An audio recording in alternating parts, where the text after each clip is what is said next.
Welcome to Tim Talks on Disciple Making. These are a short series of talks to challenge the status quo in the local church and in the life of the believer related to their personal fruitfulness in making disciples that make disciples.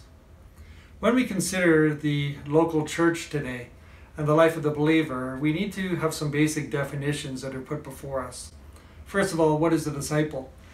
Bill Hull, who is a noted sage in terms of the whole disciple-making movement, said this: "A disciple is someone who lives his or her life as if Jesus were living it." And then he went on to say that making disciples is what disciples do. So what happens in the local church when we see a lot of activity and perhaps discipling activity, but we see very little fruit related to people being mature to the point that they make disciples that make disciples? I believe that the challenge of disciple making and the legacy that we are to experience through the local church really comes to rest on the responsibility of each individual believer. Disciple making is not the delivery system of the local church.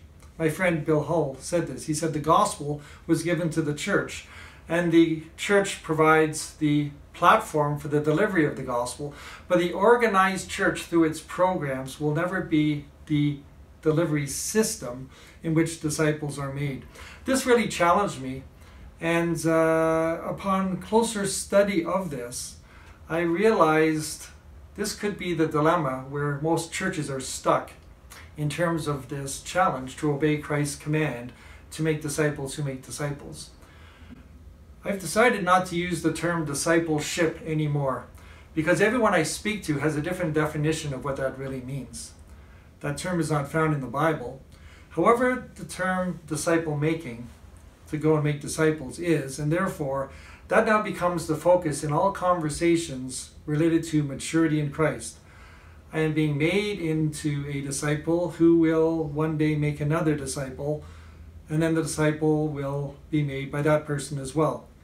And so a legacy, a chain of passing off the baton of faith actually is created. Let me ask you, who is the one who passed on the baton of faith, as it were, as we run the race before us, as the Apostle Paul said?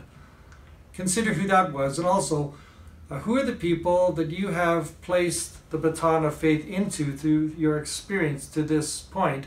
And also, did you train that person to not only run to the glory of God, but to place that baton that you've handed off to them into the hand of someone else as well? In terms of effectiveness in the local church, we count certain things. We count how many people are at weekend services, and we also count how much money comes in to support our budget. In terms of health and effectiveness, we count the number of conversions, those people who have crossed the line of faith, and so we should. Also, we count the number of people who are baptized, openly identifying with Jesus Christ, and through their testimony hear of the Lordship, His Lordship in their life as well. After that, we don't really quantify anything in the church, and therefore what has happened is we have a lot of activity, but no one is drawing us forward to another standard of measurement towards maturity in Christ. I believe we need to start counting one more thing, and that is disciple makers in the local church. As soon as you do that, it changes everything when you plot them out on a page.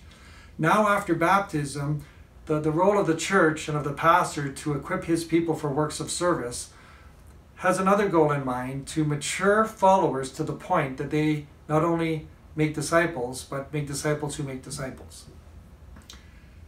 A lot of talk in the Alliance and other denominations in these days focuses on the need to get baptized. And so you should. I've often heard the term, you need to get baptized because it's a matter of obedience. And of course that word baptism is in the Great Commission, but a couple of weeks ago, in my time with the Lord, He said to me, "Tim, I want you to look at that Great Commission and step back and realize while baptism is part of the disciple-making process, the only command in that verse is simply this: go and make disciples. And then he said to me, and that is a matter of obedience. So I've been challenged in these days to consider the effectiveness of the local church, the role of the leaders in the church to lead their people by equipping them and nurturing them to maturity in Christ, but then also to start paying attention to those people who are actually disciple makers. Those who can go and make disciples, who make disciples. This is the call of Christ for all of Christ's followers. And this is the focus I want to challenge you about on this Tim Talk on disciple making. Now here are some disciple making questions for you to consider and digest based on this Tim Talk on disciple making.